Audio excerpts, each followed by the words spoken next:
Hello and welcome back to ADHD Mums. In this podcast, we tackle the tough, often unspoken realities of motherhood, neurodiversity, and mental health.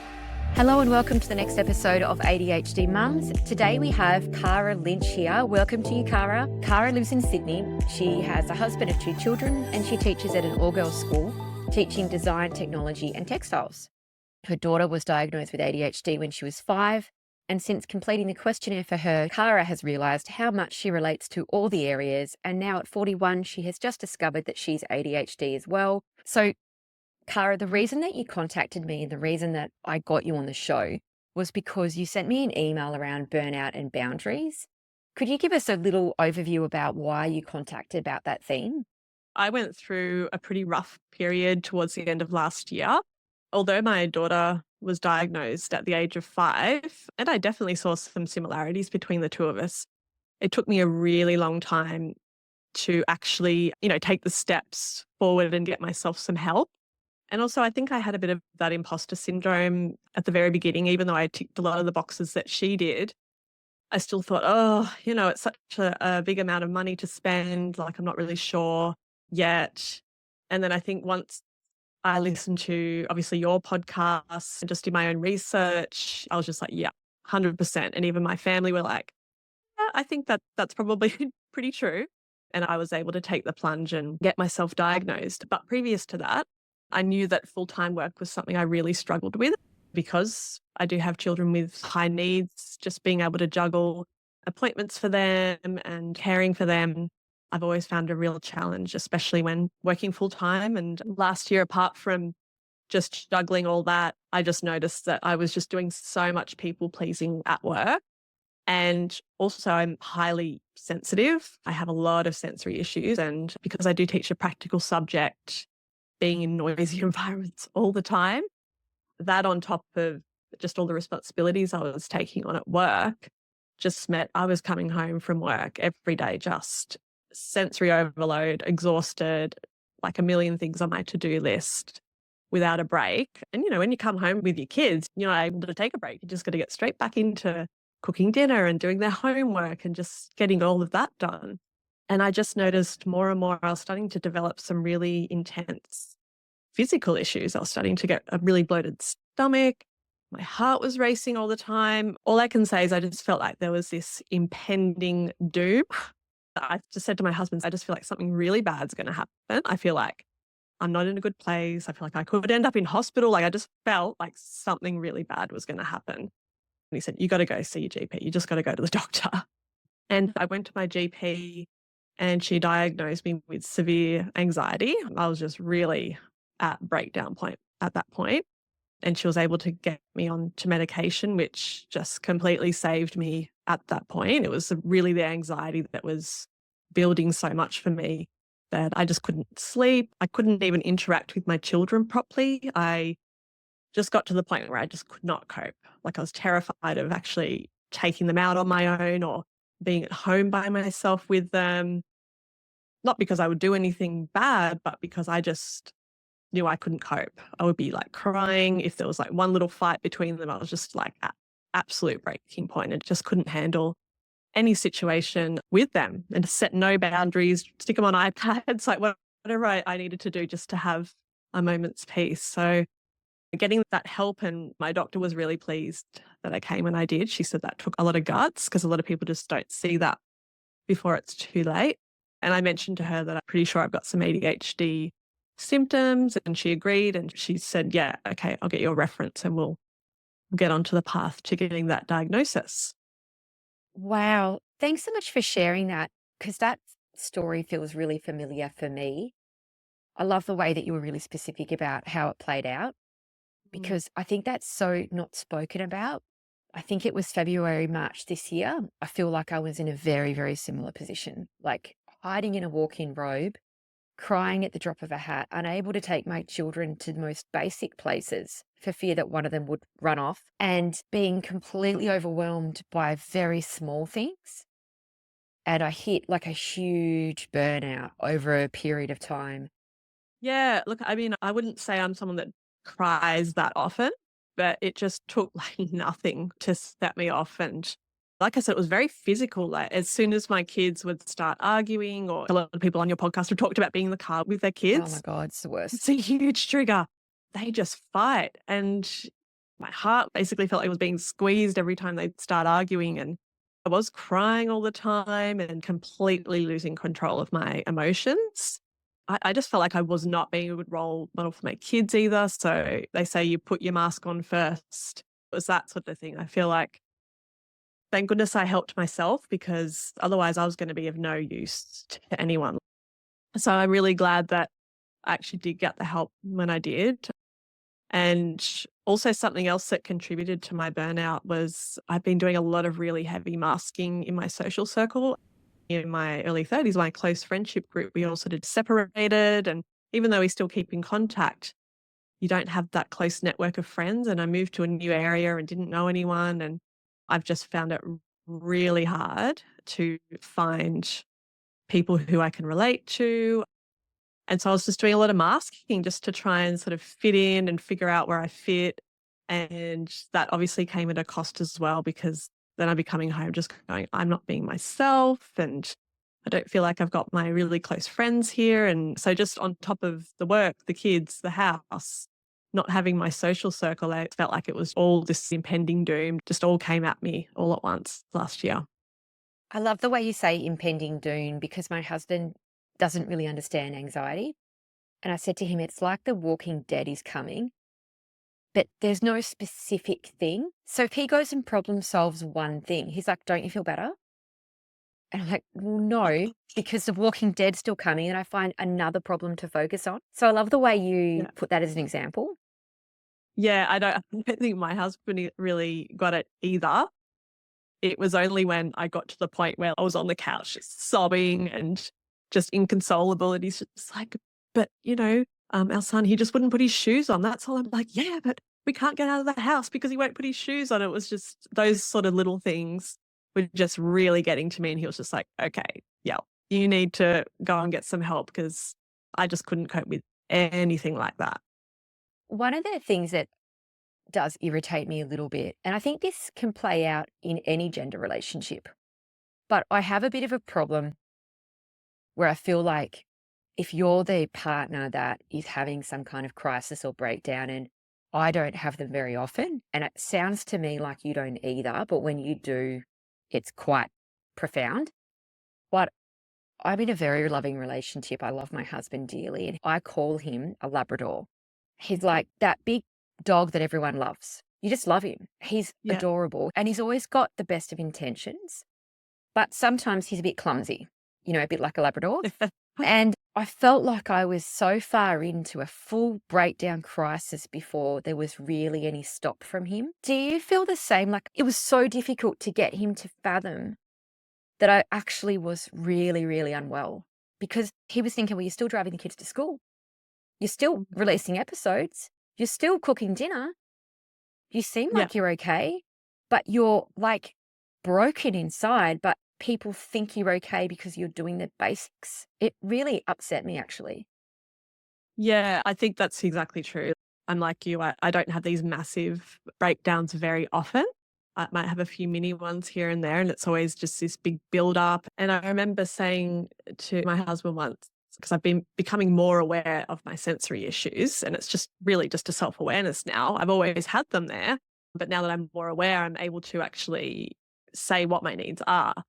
And I remember we were going to go out somewhere to a kite festival as a family. I said, no, I just can't deal with the noise today. I'm just not going to be able to do that today. He said, but we used to do that all the time. It was never an issue then. I was just like, well, it was an issue, but I would just deal with it. But now that we've got the kids and I'm more aware of that, I know that that actually does really affect me. We decided to go, and it was just blasting so loud right where you could purchase the kites. And so I was standing in a line, this music blasting. And I said to my husband, I'm not going to be able to do this for very long. This is just not going to cut it for me. I need to get out of this space. So we got the kite, got out of that space. It was just grinding on my nerves, this thumping noise, the wind in my face, the dog barking. And so I said, we got to leave. We got to go. And then on the way home, because it was a bit of a trip to get there. The kids had their iPads. My son's iPad went flat, and then we realized, oh no, he's actually broken the connection to charge it.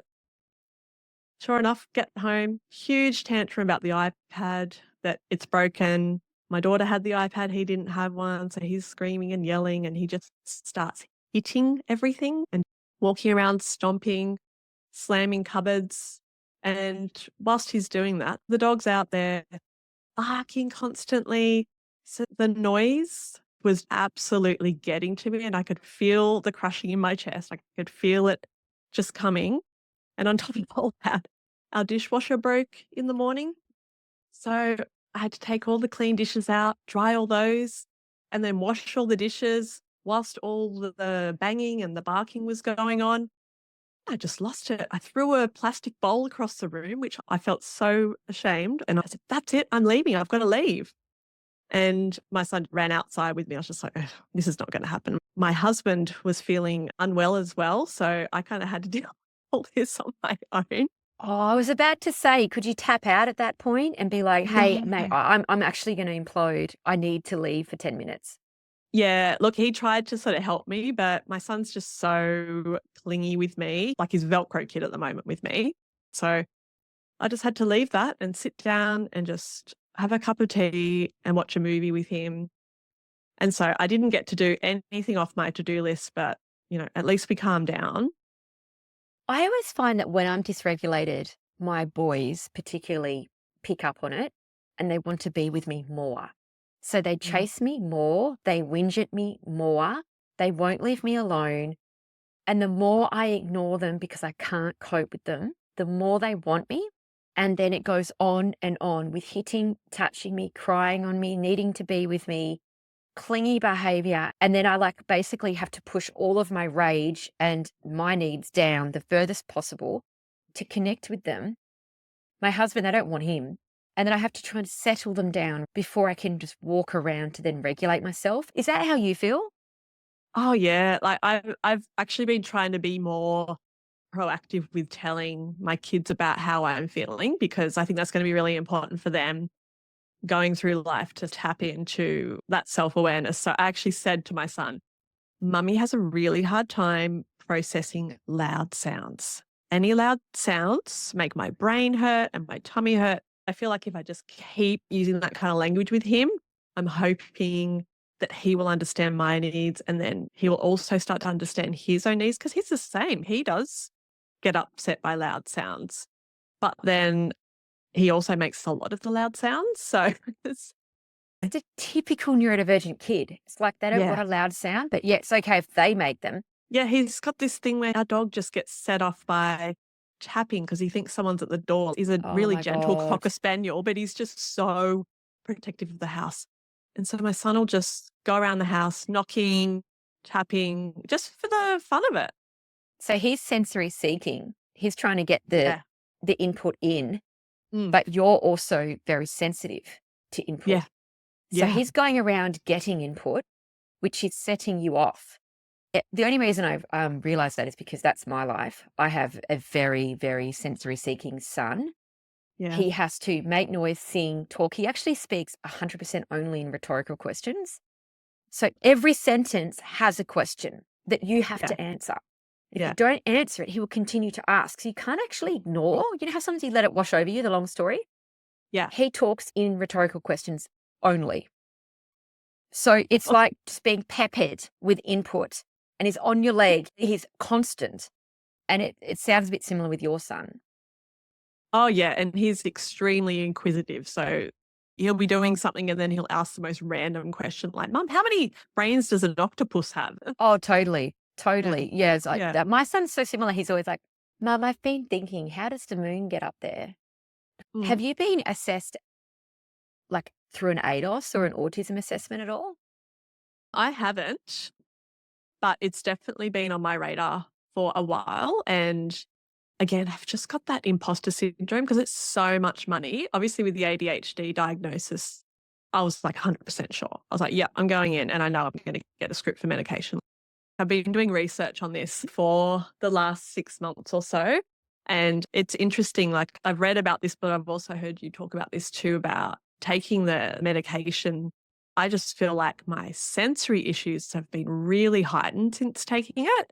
It definitely has crossed my mind, but I haven't sort of had the confidence to take that leap yet. And I've sort of touched on it with my husband and said, oh, this might be me. But again, it's so hard with women because we do so much masking, but I start just looking in retrospect through my whole life. And there's just so many things in my childhood where I can actually think about, oh, that doesn't just seem like an ADHD thing. So yeah, I definitely think there could be something there, but I'm just not quite sure I want to take the leap just yet. And plus, because, it's a lot of money. Oh, absolutely. And, at the end of it, I think a lot of people are keen on an ADHD assessment because there's always the hope of medication. Will it work for everybody? No. But there's the hope that something might change. But if you're diagnosed autistic, you're not left with any type of pill or there's no fix. It's just a difference the way that you process information and you interact with people. I think obviously less women are going to go and get diagnosed because it's going to be a lot of money. And unless you can get on the NDIS, I suppose people think, what's the point? And I'm finger marking for everybody that's listening. I don't actually think what's the point. But although I do think a self-diagnosis also is as good as a formal diagnosis. If someone's going to say, I've diagnosed myself autistic, it's not like there's a limited amount of people that can be it. So personally, I have no issue with that, although I know that some people do. One thing I just wanted to point out, Cara, I have a little bit of a pet peeve around some of the ADHD podcasts that have come out in the last couple of years, talking about sensory issues incorrectly with ADHD. And it's a pet peeve for me because there's already so much misdiagnosis around, right? So Yes. if you're listening to a podcast and you're seeing yourself in the guest and they say they only have ADHD, yet they're listing all of these symptoms or all of these traits that could be, let's say, PTSD related or autism related. And so then you're assuming that that's all they have, or they list that as a ADHD trait. But I just wanted to strip something back really quick because I thought this was a great example that I read somewhere. And if we talk about noise, for example, ADHD response to noise is I am writing down something right now and the TV is on. I cannot concentrate on what I'm writing because I can't get my brain to have a clear thought whilst that TV is going, that music is playing, those people are speaking. It's like I can't get the job done because I can't focus. So you get kids in a classroom, they can't read a book because everyone else is reading out loud. That there is ADHD noise related. Yeah. And this is particularly interesting when women take medication. So if you think, for example, I've always been a little noise sensitive and light sensitive, yes, not anything near what I am now, thanks to stimulant medication, which I still continue to take because it does the benefits. But I would hear it before, but I would also have raging ADHD. So my brain is already running on 8 tracks, right? So yeah, I hear the music. Yeah, it's a bit loud. I might ask to turn it down, but I'm not outside hyperventilating in the backyard. I'm just a bit irritated and I might go off and do the washing maybe, but I'm not sensory overloaded in the way that you so beautifully described going to the kite place with the dog barking and the music, all of that. Like that overloaded is a bit of a difference to not just ADHD, in my belief, because now you've got ADHD medication on board. You've only got 1 track or 2 tracks. It's nice and quiet in there. And your ADHD shield is fallen, right? The ADHD is medicated. So you're almost got the nerves on the outside of your body. And now all the input, I call it hurting me. Like it hurts me. Like you were saying about your son, it hurts your brain. I am unable to stay in this room. And that sensory overload to that level of pain is more of an autistic trait. Not that I'm diagnosing you or anything. No, like no, obviously that's a professional opinion. I don't want to do that. But I just want to highlight to everyone on there that is not just an ADHD sensory issue. And it could be anything there. Yeah, making that distinction between the two is actually really helpful because I do feel that it hurts me and the heart racing. Like I know that it's all just building up to a simmering point with the noise, but I also get really affected by visual stimulation. So in particular at home, like there's dishes everywhere. I can't cook dinner in that. I got to clean it all. Even if we're going to have dinner at 8 o'clock, I've got to clean it all before I can do anything. I just can't, it just makes me feel really anxious if that's all happening. And likewise, if I'm at school and there's all these kids running around me, I feel like I've been spun around a little bit in the classroom. Like I sort of get really disorientated when there's kids everywhere, there's mess everywhere. Someone's yelling from that direction, and then I think it's coming from over there. I get really disorientated uh, with a lot of the sensory input that's coming in for me. So yeah, it's not really so much that I can't focus, I'm getting distracted. It's just, I just can't even function. When kids, for example, they become overloaded in a classroom, or my daughter Mm. has a socks and shoe issue. So I think we've successfully bought 4 pairs of shoes in her whole entire lifetime, and she's nearly 9. So she will say it physically hurts. So she can't cope. She can't, but like, it's so beyond a normal, whatever normal is, air quote, child's reaction to shoes that don't fit. It's so beyond that. And it's actually Yeah. really painful for her. She can't focus. She's screaming. Like, that's kind of how she is. Here's a question for you. You've obviously been a teacher a long time. How has it changed? So you've obviously been a teacher, undiagnosed ADHD, you've medicated the ADHD, and then you've become so overloaded that you've burnt out from Mm. the, again, air quoting, normal teacher responsibilities that you would have had before. How has that played out? This year, I'm working part-time. I think that's been the biggest blessing for me. I'm only working 2 days a week. So apart from being medicated, just taking away some of that workload. And also I'm job sharing. So I think knowing that other person there, almost like body doubling, I guess, knowing that I'm accountable for someone else has really changed. Whereas last year, I just had all my own classes. It was just me. So I was just like, oh, well, if I do everything last minute, which I did, it's not going to impact anyone except me. But I think now that I am job sharing, I've obviously had to introduce all these healthy habits, and seeing how someone else works has also made me see, oh, okay, there's some different strategies that I can also implement here that actually work really well. I think it's great that you've been able to put the boundaries in and reduce workload. One thing I wanted to take a step backward to just talk a little bit more about, slight gear change, is when you spoke about the burnout that was coming. You spoke about Mm. the noise and the classroom, also about the children and all the noise at home. You mentioned briefly masking and having a new group of friends. I was wondering, sometimes I hear ADHD mums talk about whether they mask or not with their friends, and they're actually unsure. I was wondering, could you step us through, like, for example, what it would be like to have an old friend that you're not masking with, and what it was like masking with a new group of friends that led to the burnout? When I think back to my old friends group, well, not old friends group, like they are my friends still, just being able to be real and have those actual hard conversations and just having someone listen and understand and get it. I think when you've got the history with someone, it just makes it obviously a lot easier to be vulnerable. But I think when you move into a new area and you don't have that history, you're less likely to be vulnerable, I guess, because you don't have that build up of the pre-context and what you might have been like earlier in life. When I think back to when I was in my 20s, I think of a lot of the friends I had back then. I'm like, I'm pretty sure that they probably were neurodiverse because we all got along so well. I felt like I was really me. I was very authentic. And I think it's since I've been later in life coming to terms with having a bit of an identity crisis, especially since moving to this new area and being older. It's really hard to make friends when you're in your late 30s and 40s. And like I thought, oh, I'll make connections with all the school parents, but I find that whole thing really hard to navigate. I feel like there's a lot of close networks of friends because I live in quite a small sort of suburb and it's quite a close-knit community. And I feel like it can be really hard to break into those networks if they're already established and you're coming in kind of new. And I'm not great with small talk.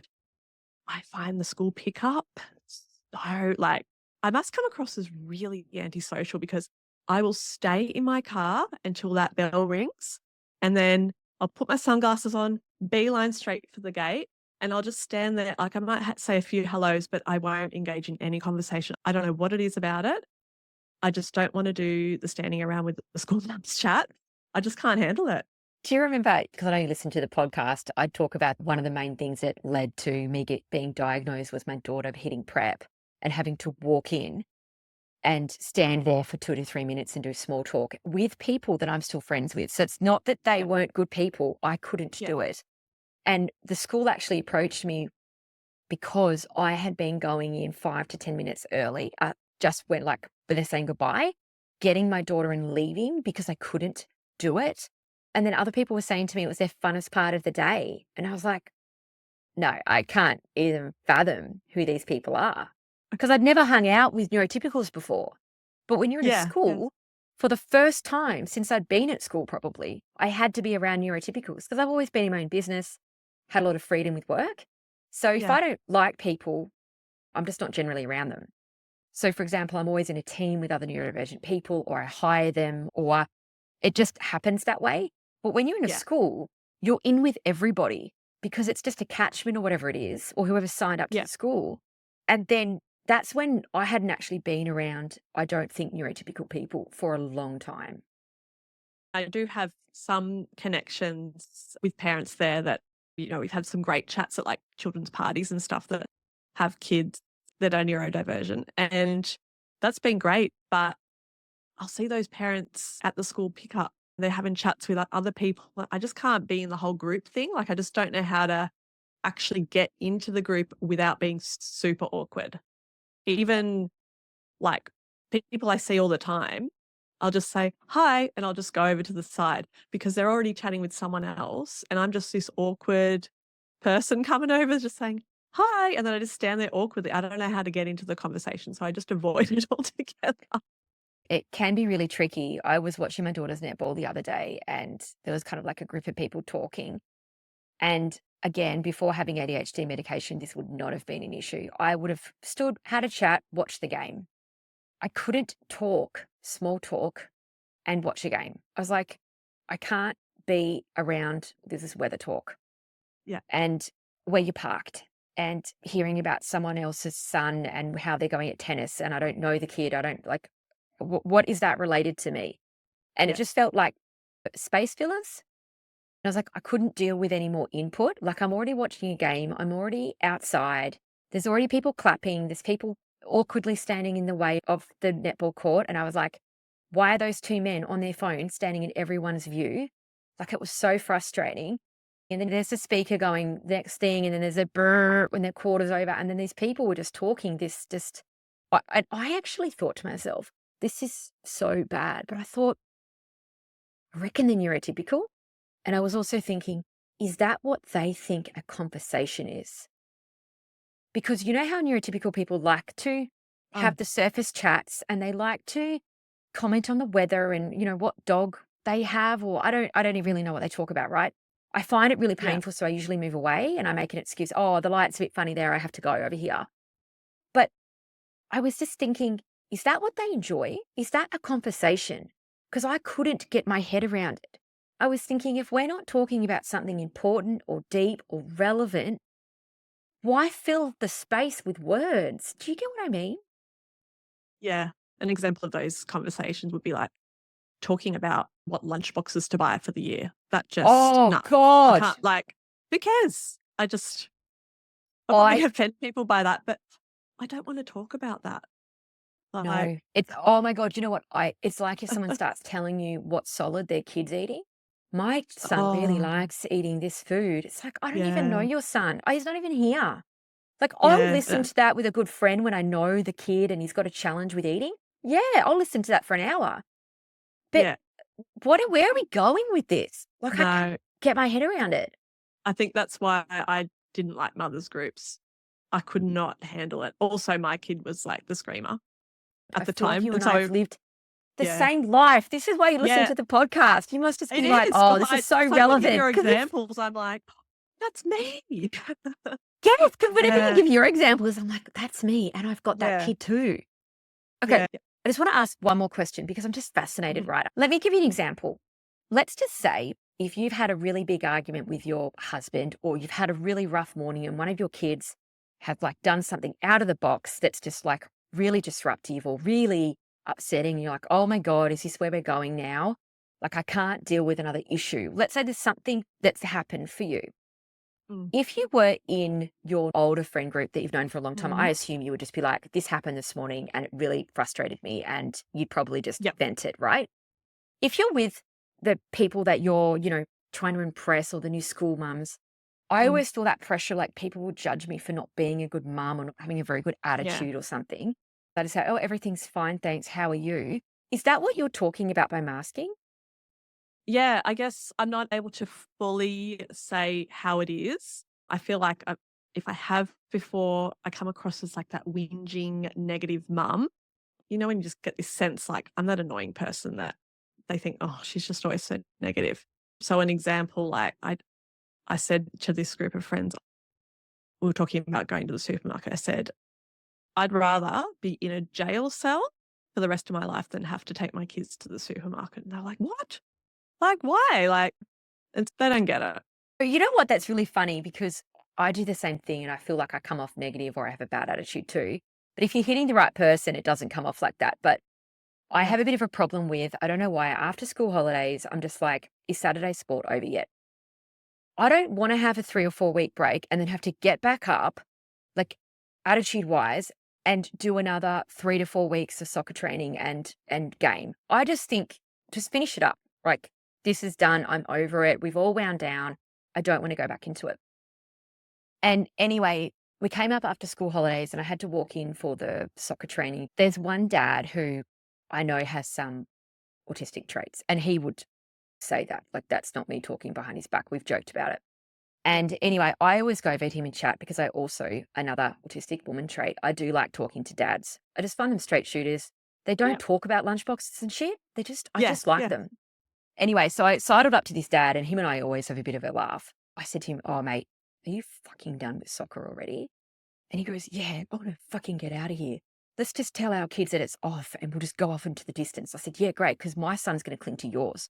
So we just got to rely on your kid forgetting. And he's like, oh, my kid's like, he's not going to remember. Mate, he doesn't know what day it is. Great. So anyway, then this woman comes over and she's like, oh, what are you talking about? I said, oh, we're both fucking done with soccer and, blah, blah, blah. She's like, oh, I'm so excited about soccer training today. I just can't wait. It's my favorite time of the week.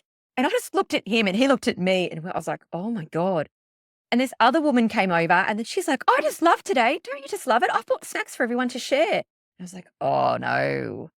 So I know what you mean though. You come off like when you say what you really think, sometimes you come off like a bad mom or a bad parent. You don't care about your kids. Like, that's not it. I'm just tired. I can't be bothered standing around for an hour having weird chats. I Yeah. want to go home. Yeah. Yeah. Exactly. Oh gosh, I could tell you some soccer stories. So our son, this is before he was diagnosed at the start of the year, super keen to play soccer, like loved doing the training, came to the first game, which wasn't at the normal Early has training at. Huge freak out. Like, what? Why are we at this oval? We can't play at this oval. And refused to wear the soccer socks and the shin pads, of course. And so even though the coach was lovely, like all of the parents were really lovely, he was just like, he can't go on without the shin pads. I said, well, he's not going to go on there. It's just, he's got some sensory issues. He doesn't want to wear the socks or the shin pads. Anyway, he let him on. And then the following week, it was the same thing. He just kept refusing to go on. And yeah, the whole masking thing, like you're just trying to cover up that, well, there's obviously something underlying here. We don't know what it is. They're just like, oh, he's a bit tired, is he? I'm like, yeah, he's a bit tired. Like, no, there's some more going on here, but I'm not going to divulge that right now because I don't even know. But yeah, that sort of thing. And we just got to the point where, you don't want to be the black sheep family coming in with the kid that doesn't want to get on the field. And so we eventually said to him, do you actually want to play soccer? And he said, no. And it was just too much for him. It was just too many people, too much noise, putting on the socks, the uniform. Like, it all makes sense now. But having to go through that for so many weeks was just an absolute punish. Yeah. And just that Yeah. judgment that you feel. And like, even though they were really lovely people, and I don't actually think they were judging us, you can't help but feel that. And I think that's when the masking comes out for me. If I feel like, oh, I'm coming across as a parent that's just not setting any boundaries for my kid and just letting them run wild and do whatever they want. It's just not the case. It's just, well, what works for your kid's not going to work for my kid. Telling them no at the supermarket, that's not going to work because they just throw themselves down on the ground, even if they're 7 years old, and will just kick and scream whilst everyone looks at them. They don't have that. Yeah, it's really tricky, isn't it? And Yeah. I've seen those kids before. I mean, I've got my own set of issues over on my end, but I have seen kids before that won't go on the field. She's really heartbreaking to watch because if you see Mm. the parent, it's like having a parent dealing with school can't and you're seeing it. Yep. Yeah. And you just like, you're so not judging and it's, all the people around you are just being as good as possible. But it doesn't matter what the people around you are doing. The parent is just dying inside Oh, yeah. because That was it's just us. so difficult. Yeah, it's Yeah. so Yeah. difficult. And Yeah. even if people are really nice about it, it's just public. And that poor child doesn't want to go through that publicly either. So No. it's really tricky. Yeah. Yeah. And so I think it was actually a relief for the whole family when he just said, no, I don't want to do that. But Mhm. one trick that I have become quite known for is when I go to a birthday party or a school training or any type of thing to do with the school, I will pick out the most neurodiverse child I can see, hands down. You can usually Yeah. see them. I Yeah. find them, I find their parent who's usually standing alone, and I backtrack to that parent because Yeah. that there for me is the quickest way of figuring out who's neurodiverse in the crowd. And then I can generally build a friendship with that person, and then generally they've got their own stuff going on. And they're really happy to have a conversation that's real too. That's been a real game changer for me with some of the parenting, like dealing with other parents that Yeah. I've had to do. I don't know Yeah. if you've ever tried anything like that. Well, like I said, I know like a couple of other parents that do have kids, but I haven't seen them at a lot of the parties. And I think I feel kind of bad for my daughter. Like she actually just had her first play date ever at our house. And she said, Mum, other kids have had so many play dates. And that's because of me. That's my awkwardness. Just being like, well, I'm not really friends, but I just sort of had to take that leap for her. And it was totally fine. Like it was actually fine. I think I just have to kind of take the plunge, and you never know what people are going to be like if you actually are out of that. I think it's being in the school environment or being in a big group environment that can intimidate me. But if I have like someone one-on-one with me at my house, that's different. Like I think I can work with that and build those friendships. I think I just find all of the group mums all together really intimidating. So Oh, I think if I totally. try and do that, building those relationships one-on-one first might help. Yeah. Yeah, I think that's a great point. But I think having someone over for a play date and having their parent come Mm. over, Yeah. let's normalize how terrifying that is. Yeah. Because you're thinking to yourself, especially one of my kids, I'm like, I don't even know who they're going to be friends with. They could be friends with anybody. And then Yeah. their parent turns up. That's pretty terrifying. So give Yeah. yourself a bit of a Yeah. break on that one. Like I don't have random play dates with people to my house. Like I find it really painful. Yeah. Oh, just getting the house in a nice enough order to not feel embarrassed. Oh, totally. But then, the kid Yeah. comes in, they want to touch your kid's toys and then they don't want to share it. And then you got to like scaffold that. It's like, oh God, I can't do it. Yeah. Anyway, we will finish up. Is there anything else you'd like to share before we go, Cara? So one thing I have found really helpful, which I was really surprised about with just, knowing my limitations and being able to set boundaries later on, I've actually started journaling. Great. So Good for you. just using this app, it's actually really like been a game changer for me. Just writing little notes, and it's got little templates in it. So I have like sensory issue, just so I can keep track of what's going on and I can kind of monitor, okay, that's been happening a lot. You need to do something to take time out. Because I feel like that's what's been the bad thing for me last year. I just didn't have that self-awareness, or I wasn't tuning in enough or actually identifying what I needed. So I think that's been my main thing for setting those boundaries, is having that awareness. Yeah. Excellent. Look, thank you so much for your time, Cara. It's been such a great interview. I really appreciate it. Thanks so much, Shane. Thanks for having me on. The key message here is you are not alone. Thank you for listening. If you enjoyed this episode, follow us on Instagram or head over and join our amazing ADHD Mums Podcast Facebook community. Everything you do matters and helps to spread the word about what neurodiversity in females looks like.